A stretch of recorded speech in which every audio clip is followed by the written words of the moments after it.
At a grand concert hall in a big city, the evening felt full of promise. People arrived in beautiful clothing, taking photos in the lobby, whispering about how this concert was already sold out weeks in advance. The air smelled of perfume, cologne, and polished wood. You could hear soft laughter everywhere, and the sound of shoes softly clicking on the marble floor. The concert hall itself looked like something from a painting, with tall golden pillars, velvet seats, and a giant chandelier that sparkled like a sky full of small stars. The reason for such excitement was simple. A world-famous pianist was performing that night. His talent, his showmanship, his confidence, and his style had made him known in many countries. Almost every seat in the hall was filled by people who admired him. There were critics, reporters, wealthy families, music school students, and people who traveled far just to hear him play one time in their life. The moment he walked out onto the stage, the room shook with applause. He sat at the piano with a confident smile. His appearance had glamour, his posture showed pride, and the way he rested his hands on the piano keys showed he expected nothing less than worship.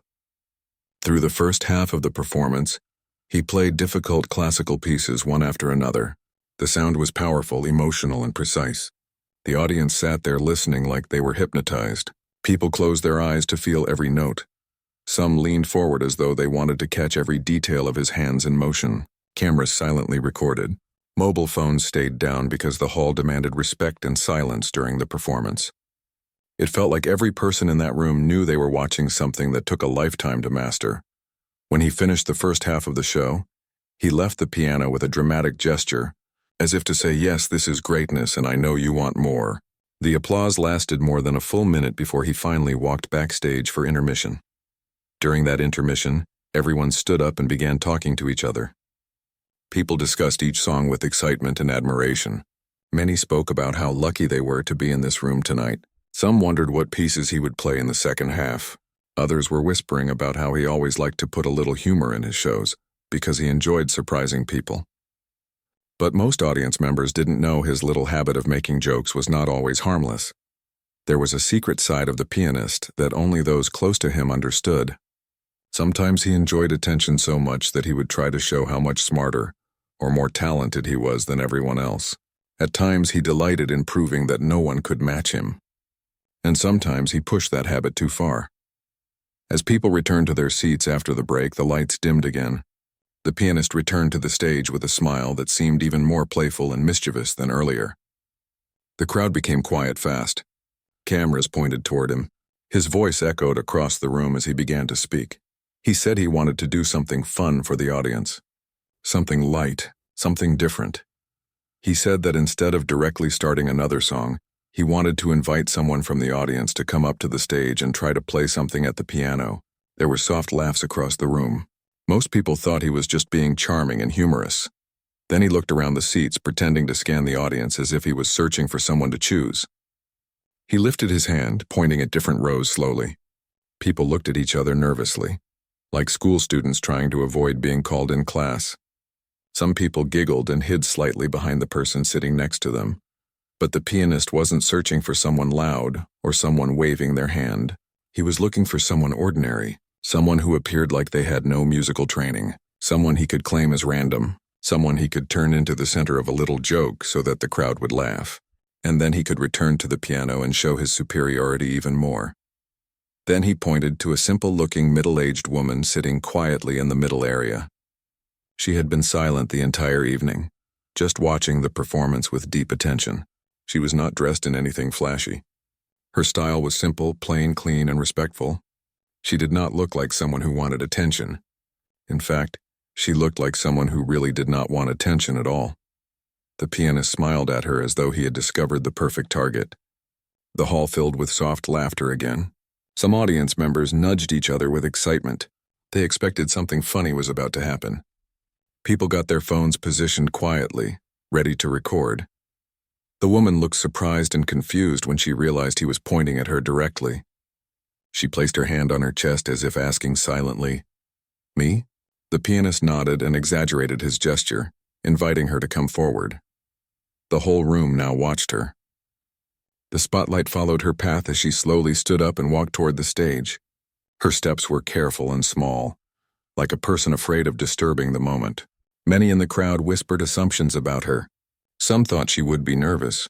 Some thought she would play a random funny noise on the piano. Others thought she might freeze on stage. When she reached the stage steps, she looked up at the pianist with a soft, gentle expression. He whispered some small words to her that only they could hear. The pianist appeared extremely relaxed, as if he fully believed this moment would make him look even more brilliant in comparison. He was expecting her to fail, because that meant his own skills would shine even brighter. The woman nodded slightly, then walked toward the piano bench. The audience, though amused, also felt slightly tense inside.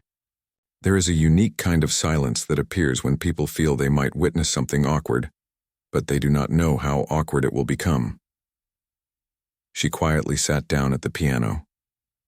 Her posture was calm. She did not rush. She placed her hands gently on her lap for a moment and looked at the keys with a peaceful and almost personal expression, as if those keys did not frighten her at all. Her breathing was slow and steady, not shaking. This moment looked ordinary to the crowd, but something unseen was happening beneath the surface.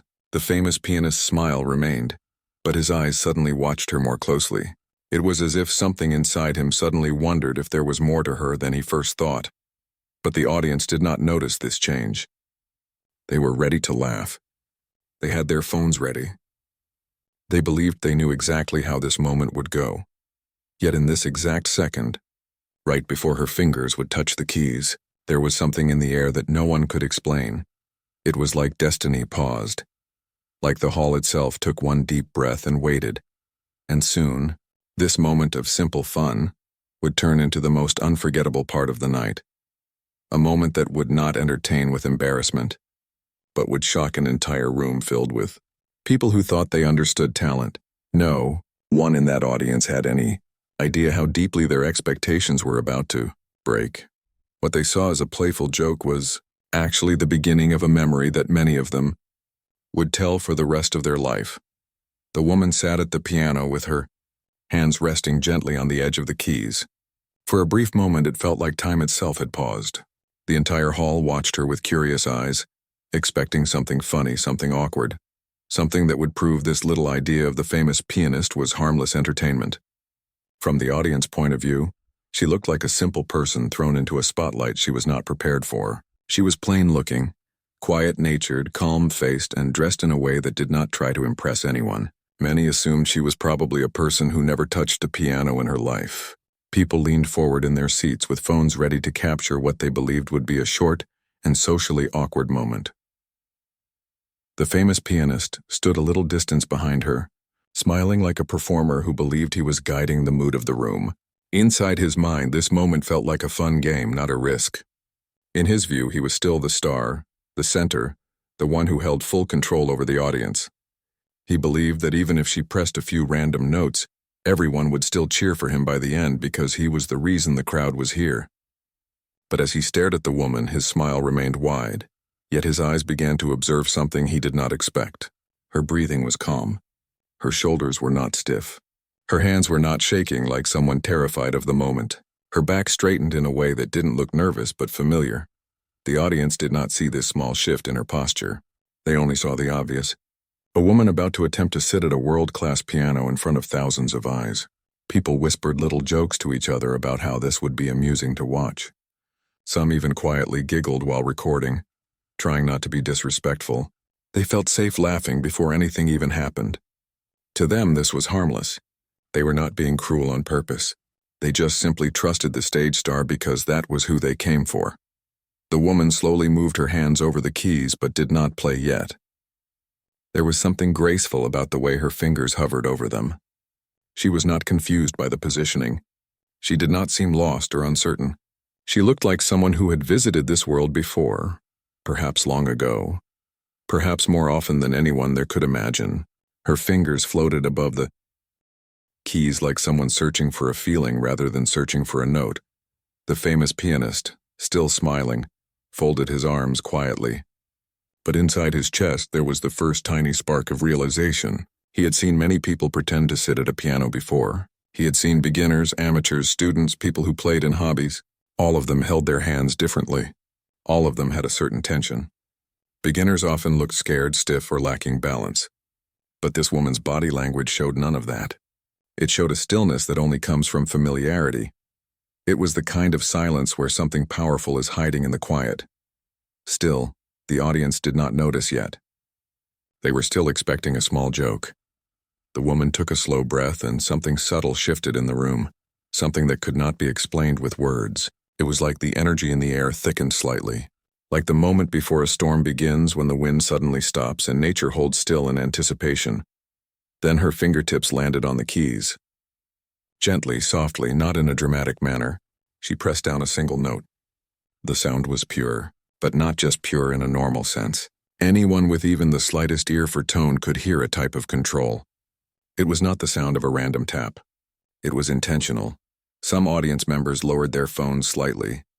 They did not understand why, but something in their body told them to pay attention more carefully. The famous pianist's shoulders raised just a bit as the note echoed. Then she pressed a second note. Then a third. The pattern was not random. The keys she touched had structure. It was a phrase, a musical sentence. The man who owned the stage understood instantly. His smile froze in place. She was not playing random notes. She was forming the beginning of a musical piece that required strong memory and strong technique. It was not a piece that someone could simply clown around with. It was a piece that demanded emotional knowledge, a piece that demanded accuracy, a piece that demanded devotion, and she knew exactly where she was going on the keyboard. Her left hand joined her right hand, and the sound instantly grew in depth. It was not loud, not aggressive, but full of meaning. The melody lifted through the hall like a warm wave. People who were still holding their phones to record suddenly stopped smiling. Their eyes widened. One person in the audience gasped quietly without meaning to. The famous pianist's expression changed rapidly. Shock started to form in his throat, but he refused to show it on his face. He tried to hide his panic behind the calm smile he had shown earlier. But his eyes betrayed him. His pupils moved faster, trying to analyze her hands as they danced across the keys. The melody continued. The woman's shoulders stayed relaxed, her breathing remained steady, and her body moved with subtle rhythm. Every note landed with intention. Not a single tone stumbled or slipped. She did not search for keys. She knew exactly where they were. She did not pause to think. She played as if she had played this piece 1,000 times in her life. People in the audience no longer laughed. They now leaned forward as if gravity pulled them. Their eyes were wide, not from amusement but from surprise. The mind that entered expecting a joke was now being struck with a realistic and powerful truth.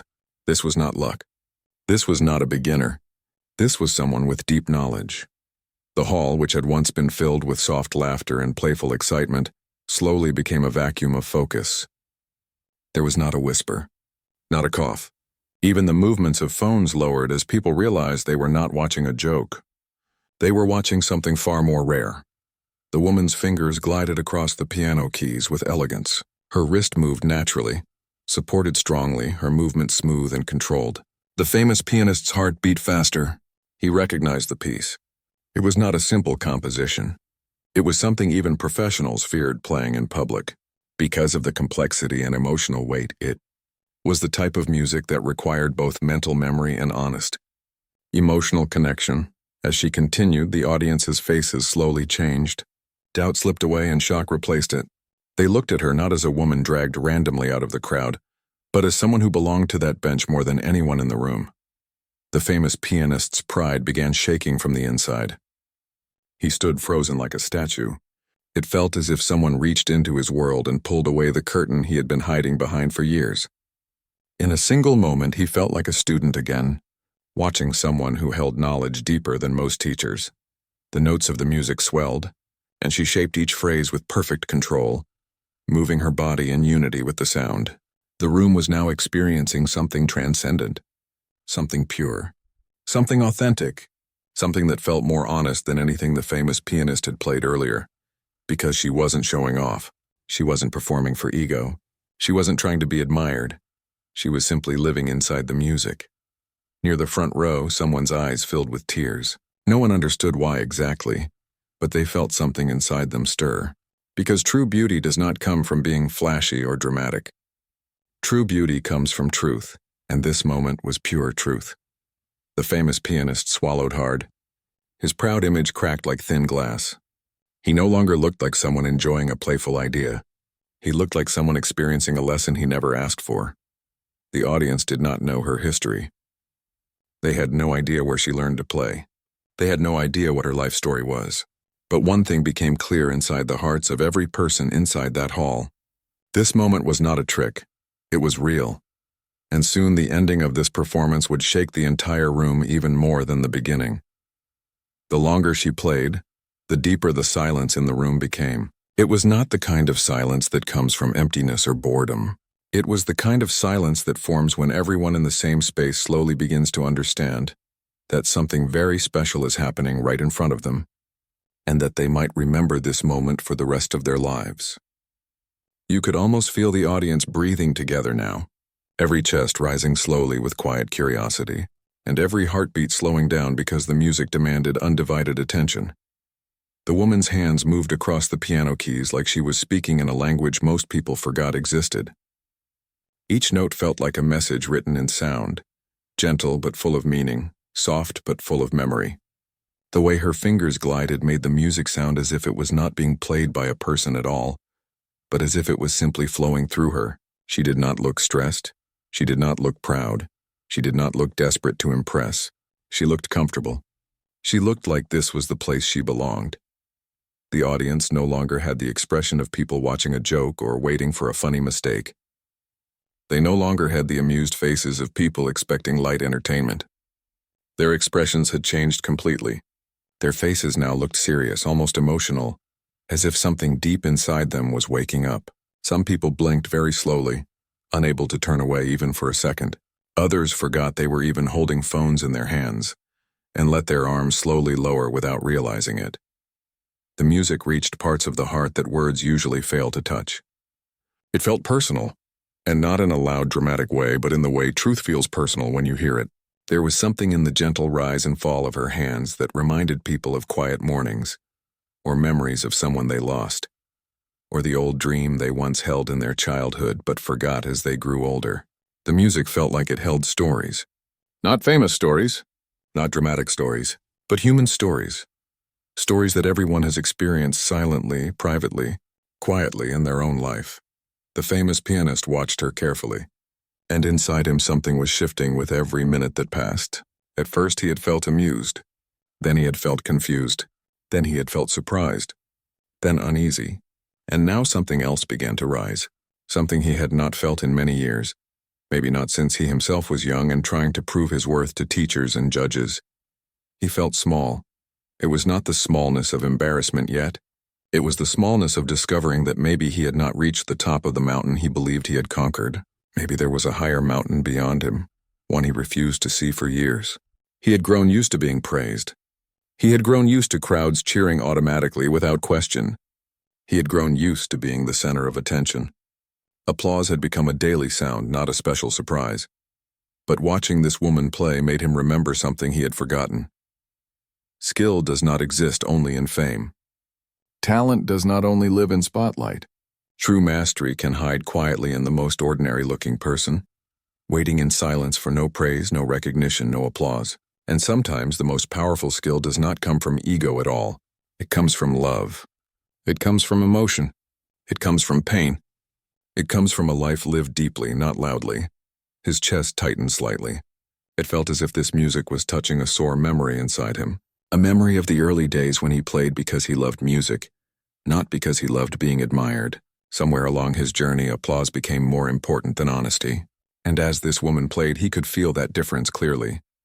The audience did not know all of this, but they felt it too. Something about the way she played felt very pure. It was not performance. It was expression. The woman's face remained calm, but if a person looked closely, they would see a tiny softness in her eyes, like someone who understood loss. Her music had warmth that felt familiar to anyone who had ever loved someone deeply, and then missed them. People in the crowd were no longer just hearing music. They were remembering parts of their life they had forgotten to think about. A person in the balcony felt their throat tighten. Another in the front row wiped a single tear and looked away quickly, embarrassed to show emotion in public. But they could not help it. The music touched places inside the heart that everyday life ignores. Even people who did not normally care for classical music were suddenly moved. People stared at her hands now with respect instead of curiosity. They could not understand how she played so gently and yet so powerfully. At the same time, her fingers barely looked like they were pushing the keys down, yet the sound filled the entire hall with deep emotion. Her shoulders remained relaxed. Her breathing remained smooth. She was not fighting the piano. She was not trying to conquer it. She was not trying to win. She was flowing with it. One person whispered to their friend in a small voice, trying not to disturb the moment, "How is she doing that?" The friend could not answer, because they did not know either. The famous pianist's hands trembled slightly. He looked down at his own fingers as if questioning whether his mastery was truly mastery, or whether he had just been loud enough and confident enough for people to assume that he was special. He felt something that pride had kept away from him for years: humility. He realized he had misjudged her. He had assumed she was ordinary simply because she dressed normally and sat quietly. He had assumed she had no ability because she did not seek attention.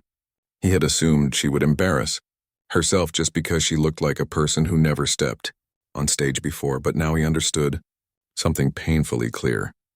There are people in this world who carry greatness silently. They do not shout about it.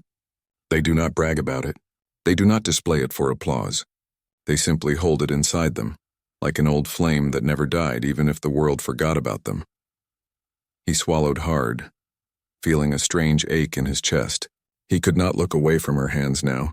Every movement she made felt like a message directed personally to him. It felt like the universe itself was teaching him a lesson through her. All his fame, all his awards, all the articles written about him, all the interviews, all the big stages he performed on, where none of it protected him from the truth he was seeing now. Talent is not owned. Talent is not controlled. Talent does not belong to one person. Talent is a gift that can appear anywhere, and sometimes the most powerful talent belongs to someone the world forgot to notice. As the woman's hands moved into the next passage of the song, the audience's breath felt heavier, like they were holding air inside their lungs, afraid to release it. They knew they were witnessing something rare, something genuine, something that does not happen often. This woman, who a few minutes earlier looked like a casual audience member, now looked like someone who had lived through countless hours of practice, countless memories of music, countless moments of emotion. She did not look ordinary anymore. She looked extraordinary, and everyone felt it, even the famous pianist, especially him. The longer he watched, the more his pride melted into a quiet, reluctant respect. He slowly lowered his eyes, because he knew this moment was not his anymore. It belonged to her. As the woman continued to play, something strange and subtle began to spread across the room. It started in tiny pieces, like whispers carried by the smallest movement of air. A person in the second row leaned toward another and said quietly, almost breathless, "This is too perfect to be random." Someone else from the balcony covered their mouth with one hand, eyes wide, voice shaking as they whispered, "This is not luck. She knows exactly what she is doing." People who originally held their phones up for entertainment now felt too embarrassed to record. They slowly lowered their screens and simply watched with open hearts.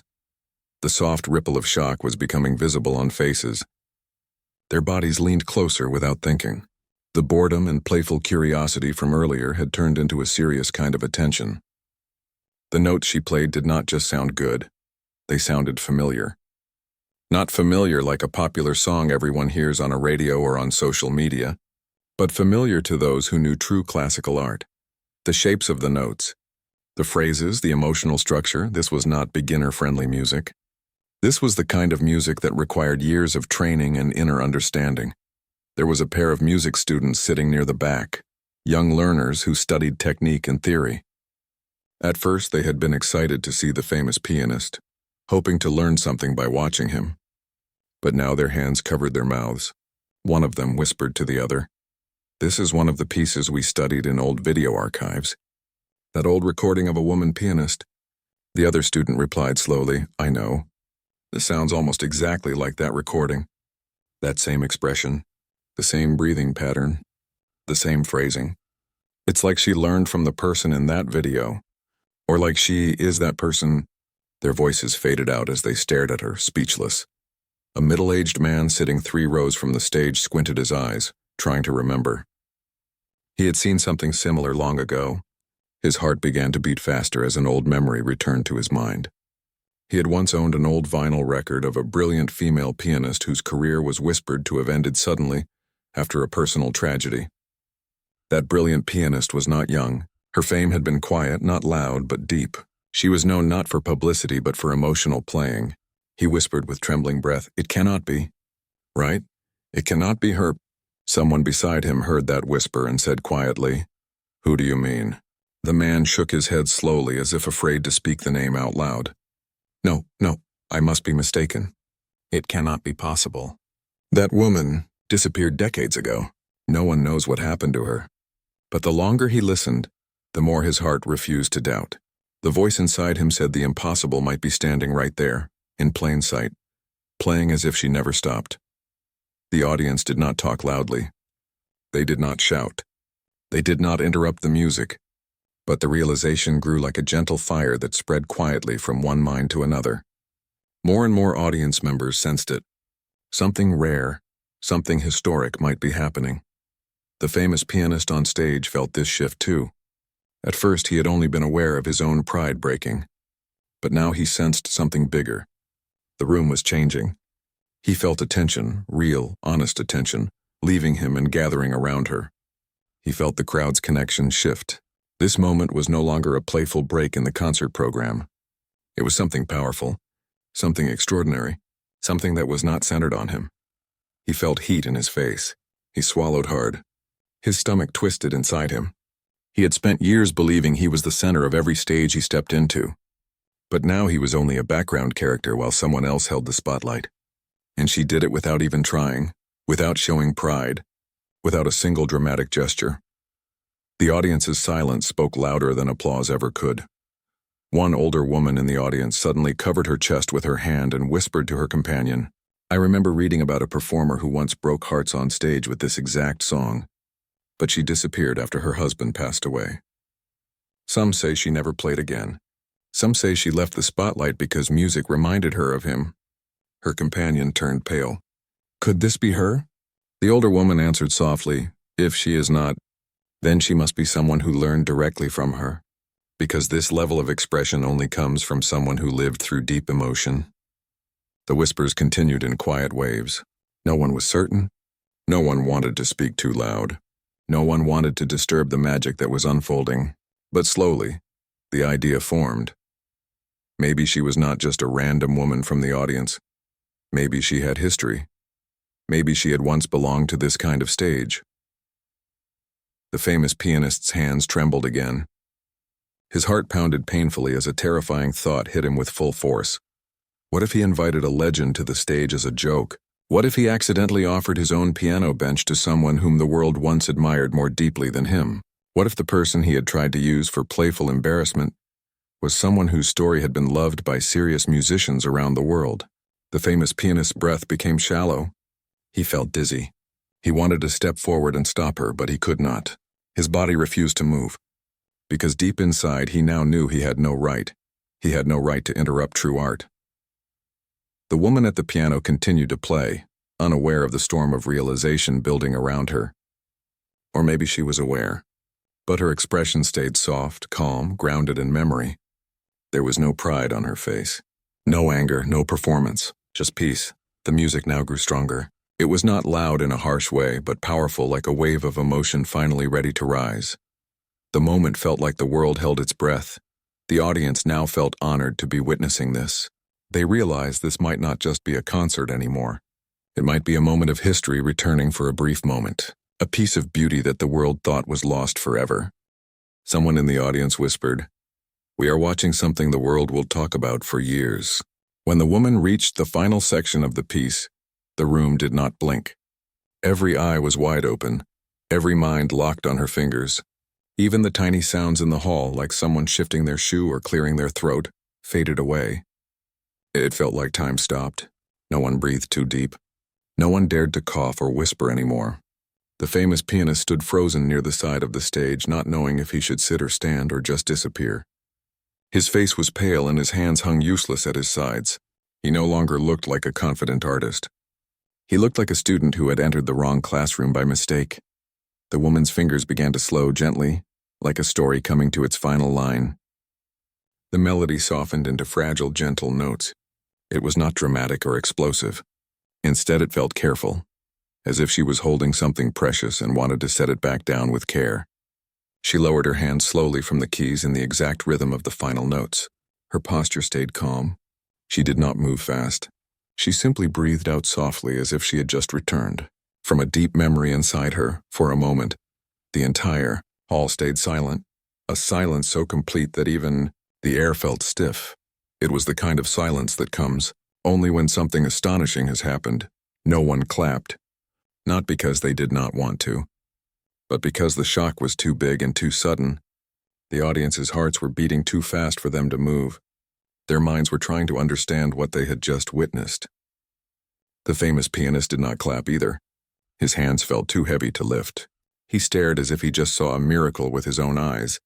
Then, from the back of the hall, someone stood up slowly. Then someone else. Then another. Chairs creaked as people rose in rows. They stood not like people cheering for entertainment. They stood like people paying respect, like they were standing in the presence of something larger than words. Then the applause hit. It did not start soft. It came like a sudden wave. Hands struck together with force, like thunder rolling through the room.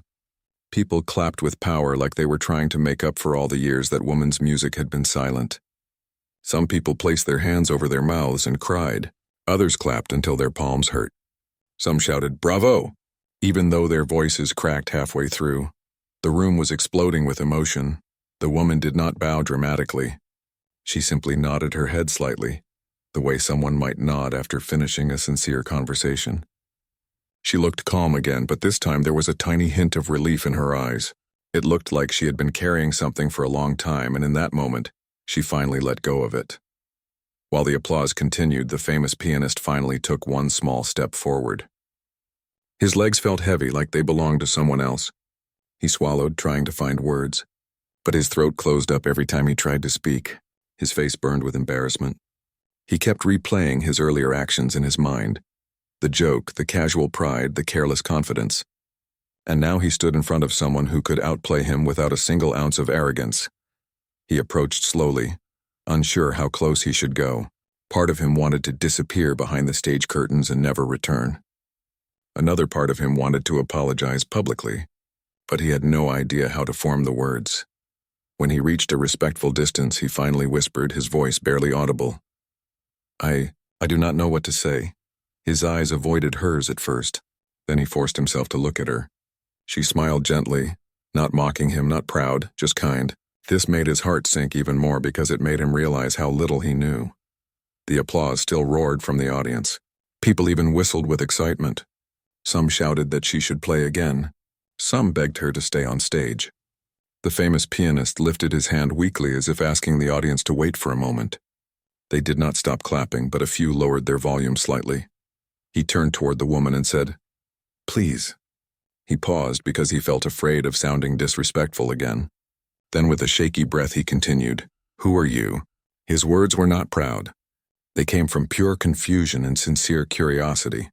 The woman looked down for a moment. She gently touched the edge of the piano keys with her fingertips as if remembering something old and warm and painful at the same time. The lights above the stage made her face look softer. She finally spoke quietly. "Someone who once lived inside this world. Someone who left it behind when life changed. Today, I just wanted to feel it one more time." Her words were simple, but they hit the famous pianist like a storm. His throat tightened. He suddenly realized the weight of what he had done. He had treated a person like a toy, but she was not just a random person. She carried a story, a life, a deep journey. The audience still clapped, but now their clapping slowed. People wanted to hear the rest of her words. They leaned in again. The woman did not say any famous name. She did not claim any title. She did not brag. She simply spoke the truth of her heart. "I left the stage long ago," she said softly. "Not because I lost love for music, but because music reminded me of someone who is no longer here." The room became quiet again. Not as heavy as before, but like a gentle, respectful silence. The famous pianist finally felt tears gather in his eyes. He blinked fast because he did not want the audience to see his weakness. But he could not help it. He whispered, "I am sorry." He meant it. His voice cracked. He felt smaller than ever before. The woman gently nodded like she understood. "Life teaches all of us," she said quietly, "even when we do not expect to learn." Her words were not harsh. They were soft, almost forgiving. The applause slowly rose again. The audience could not help themselves. They clapped because they wanted her to feel honored. The famous pianist stepped aside and gestured to her with respect. This time he did not do it as a host or as a leader. He did it as someone who finally understood that he had been ignorant. She gave one final small smile toward the audience. She did not bow like a performer. She stood like someone offering thanks. Then she turned slightly away from the piano and prepared to step down from the stage. As she did, the hall shook again with applause. People called out to her, thanking her, cheering for her courage, her art, her heart. The famous pianist watched her walk toward the steps at the side of the stage. And something inside him shifted forever. He felt himself growing older in that moment. Older in understanding, older in humility. He knew this night would change him. He knew this night would never be forgotten. And he knew that history sometimes reveals itself in gentle ways, in moments where pride is humbled by truth. The woman walked slowly down the steps, her hand lightly touching the railing. She looked peaceful. The famous pianist whispered one more sentence under his breath as she disappeared behind the curtain. "You reminded us what real music is." When the woman passed through the curtain, the hall was still loud behind her. The applause felt like a giant wave that kept rolling and rolling, like no one wanted it to end. She stepped slowly into the quiet backstage hallway, and the sound of the applause became softer but still strong enough to echo like distant thunder. She placed one hand gently on the wall, just to steady herself for a moment. It was not because she was weak. It was because she was carrying many feelings inside, and her heart needed a quiet breath. She closed her eyes for a second.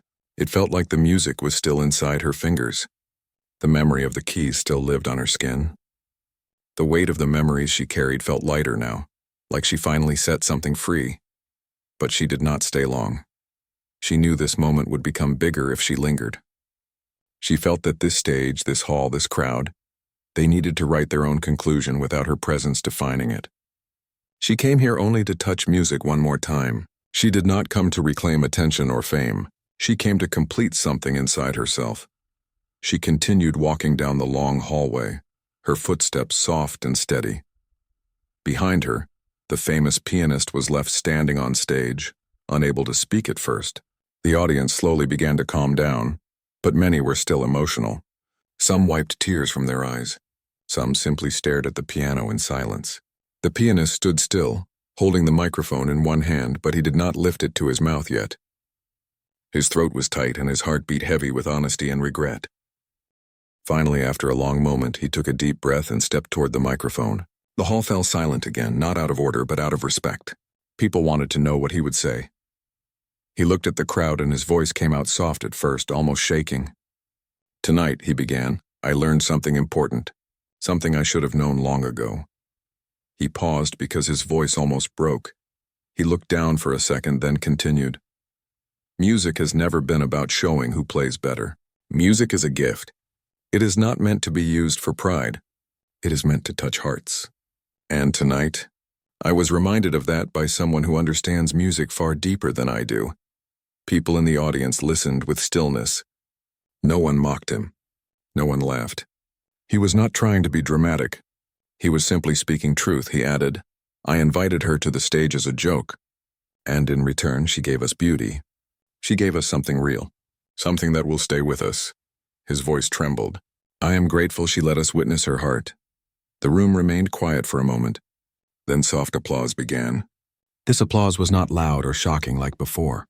It was calm, like a quiet agreement.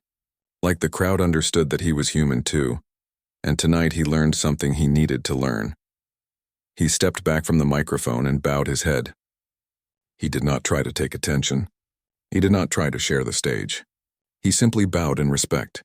Meanwhile, backstage, the woman reached the side exit door. A young helper who worked behind the scenes was standing nearby. He had not seen her perform because he was busy assisting with stage equipment earlier. But he saw the expression of the pianist when he sent her up. He saw the way the audience reacted when she played. He had never seen anything like it. He felt curious. He felt drawn to her calmness. He took a small step forward and spoke gently, with a respectful tone. "May I ask you something?" he said. She turned her head slightly, giving him a kind look. "Yes," she answered softly. He hesitated before speaking again. "Were you someone who used to perform long ago? The way they looked at you, the way they reacted. It felt like they saw someone who once belonged to this world." The woman smiled gently. It was not a smile of pride. It was a smile filled with memory. She lifted her eyes slightly as if she could see the past in a quiet corner of her heart. "Once," she said softly, "I lived inside music every day. The piano was part of me, and I was part of it." She paused for a moment. Her voice remained calm. "But life has chapters, and when the person who inspired my music left this world, my heart could not continue the same way." He listened carefully. He understood what she meant without needing details. "So you stopped playing?" he asked gently. She nodded. "Yes, I closed the chapter. Not because I wanted to, but because my heart needed to protect itself." She looked toward the door. Tonight was not about returning to the stage. It was simply a moment where the music called me one more time. I needed to feel it, not for others, but for myself. The young helper felt emotional hearing her words. He respected her even more now. "Thank you for letting people see that tonight," he said softly. She nodded kindly. "The gift was always the music," she said. "I just carried it for a moment, and now it belongs back to the world." She placed her hand on the door handle and added one more sentence with gentle kindness. "Take care of your dreams, and never forget why they matter." Then she stepped outside. The night air was cool and soft. The sky was wide and dark.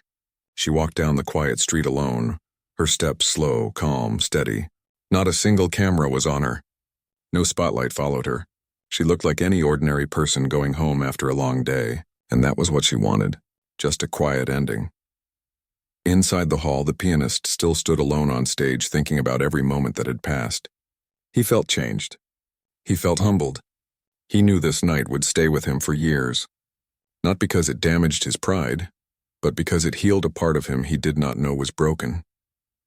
People in the audience slowly began to put on their coats and gather their bags. Some were still emotional. Some spoke softly with those near them, saying things like, "We were lucky to see this." Others simply walked out silently, knowing nothing they said would match the feeling they carried in their hearts. One person in the balcony whispered to another, "We will talk about this night for the rest of our lives." The other nodded, eyes still wet. "Yes, we witnessed something rare." The hall slowly emptied. The lights dimmed. The piano sat quietly again, waiting for the next person to touch its keys. But the memory of this night would remain in the wood, in the strings, in the heart of everyone who heard those notes.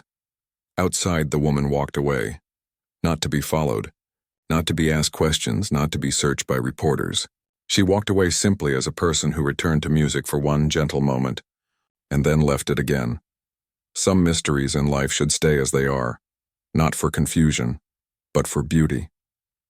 This was one of them, and the world, for one quiet evening, had been blessed by it.